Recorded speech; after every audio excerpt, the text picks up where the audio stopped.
നമസ്കാരം. നമ്മൾ ഈ വീഡിയോയിൽ ഒന്ന് പരിശോധിക്കാൻ പോകുന്നത് സെൻസെക്സ് തകർന്നോ ഇല്ലയോ. ആൾക്കാർക്ക് ഏറ്റവും കൂടുതൽ റീസെൻ്റ് ആയിട്ടുള്ളൊരു ഡിസ്കഷൻ അതാണ്. അപ്പോൾ ഈ ഒരു ന്യൂസ് തന്നെ പറയുന്നത് വീണുടഞ്ഞ് സെൻസെക്സ് 10 ലക്ഷം കോടി രൂപയാണ് ഇൻവെസ്റ്റേഴ്സിന് നഷ്ടമെന്നൊക്കെയാണ് പറയുന്നത്. അപ്പം വീണുടയുക എന്നൊക്കെ മലയാളത്തിൽ പറഞ്ഞു കഴിഞ്ഞാൽ ഇനി അത് തിരിച്ചെടുക്കാൻ പറ്റാത്തൊരവസ്ഥ എന്നാണ് അതിൽ നിന്ന് മനസ്സിലാക്കുന്നത്. പോറൽ വീണെന്നൊന്നും അല്ല ഉദ്ദേശിക്കുന്നത്. പക്ഷേ എന്താണ് റിയാലിറ്റി എന്ന് നമുക്കൊന്ന് പരിശോധിച്ച് നോക്കാം. കാരണം ഇങ്ങനെയുള്ള ഇൻഫർമേഷൻ നമ്മളെ പലപ്പോഴും മിസ്ലീഡ് ചെയ്യും. നമ്മൾ അതുമാത്രം ഒരിക്കലും ഫോളോ ചെയ്യരുത്. കാരണം അത് റിയാലിറ്റി ആണോ അല്ലയോ എന്ന് നമ്മൾ ചെക്ക് ചെയ്തതിന് ശേഷം മാത്രം ഒരു ഇൻഫർമേഷൻ കൺസ്യൂം ചെയ്യുക. നമ്മൾ അതിനുവേണ്ടി നമുക്കറിയാം സെൻസെക്സ് അല്ലെങ്കിൽ നിഫ്റ്റി ചാർട്ട് ഒന്ന് പരിശോധിച്ച് നോക്കാം. ഇതിപ്പം നിഫ്റ്റിയുടെ പെർഫോമൻസ് ആണ്. ഇപ്പം ഒക്ടോബർ മാസം ഒരു 26,000 പോയിൻ്റ് ഉണ്ടായിരുന്ന നിഫ്റ്റി അതിപ്പം ക്ലോസ് ചെയ്തേക്കുന്ന ഒരു 22,000 പോയിൻറ്റ്സിലാണ്. അപ്പോൾ ഈ 26,000 നിന്ന് ഒരു 22,000 പോയിൻറ്റ്സ് വരിക എന്ന് പറഞ്ഞാൽ ഒരു 10-15% കറക്റ്റ് ചെയ്തു. അപ്പോൾ കറക്ഷൻ ഉണ്ടായോ എന്ന് ചോദിച്ചു കഴിഞ്ഞാൽ കറക്ഷൻ ഉണ്ടായി എന്ന് നമുക്ക് വേണേൽ പറയാം. പക്ഷേ നമ്മളൊരു ലോങ് ടൈമിൽ ചിന്തിക്കാൻ പഠിക്കുക.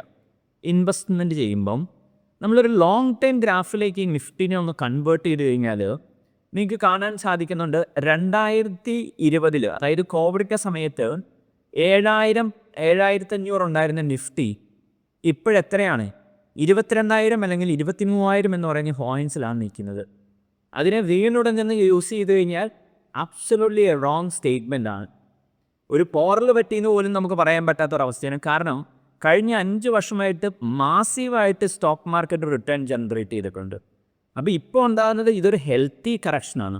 നമ്മുടെ ഒരു വ്യൂ ഒരു 10 ഇയേഴ്സിലും കൂടി എടുക്കാൻ പറ്റിക്കഴിഞ്ഞാൽ കഴിഞ്ഞ ഒരു 10 വർഷമായിട്ട് നമ്മൾ മാർക്കറ്റിൻ്റെ ഒരു റിട്ടേൺ നോക്കി കഴിഞ്ഞാൽ ദിസ് ഇസ് എ ഗ്രാഫ്. അപ്പോൾ ഈ ഗ്രാഫ് കണ്ടു കഴിഞ്ഞാൽ നിങ്ങൾ എന്ത് ചെയ്യൂല, ഇനി ഒരിക്കലും ഷോർട്ട് ടൈം ന്യൂസുകൾ അനുസരിച്ച് ഫോക്കസ് ചെയ്യില്ല. ലോങ് ടൈമിലേക്ക് നമ്മുടെ ഫോക്കസ് ഷിഫ്റ്റ് ചെയ്യും. മാർക്കറ്റ് നാളെ കറക്റ്റ് ചെയ്യോ ഒരു വർഷത്തിന് ശേഷം കറക്റ്റ് ചെയ്യോ അത് ജഡ്ജ് ചെയ്യാൻ I'm not a capable person.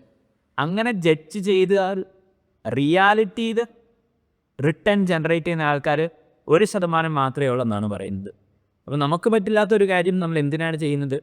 നമ്മളൊരു കുറച്ചും കൂടെ ഒരു ലോങ് ടൈം വ്യൂവിൽ ചിന്തിക്കുക. 5 വർഷത്തിന് ശേഷം വേണ്ട പൈസയാണെങ്കിൽ മാത്രം സ്റ്റോക്ക് മാർക്കറ്റിൽ ഇൻവെസ്റ്റ് ചെയ്യുക. If your investment horizon is less than 5 year ആണെങ്കിൽ never invest in stock market. കാരണം ഇതിൽ നിന്ന് ആരാണ് പൈസ ഉണ്ടാക്കുന്നത്? When you start doing trading, when you are start doing panicking about the news, ultimately നമ്മൾ ചീറ്റ് ചെയ്യപ്പെടുന്നു.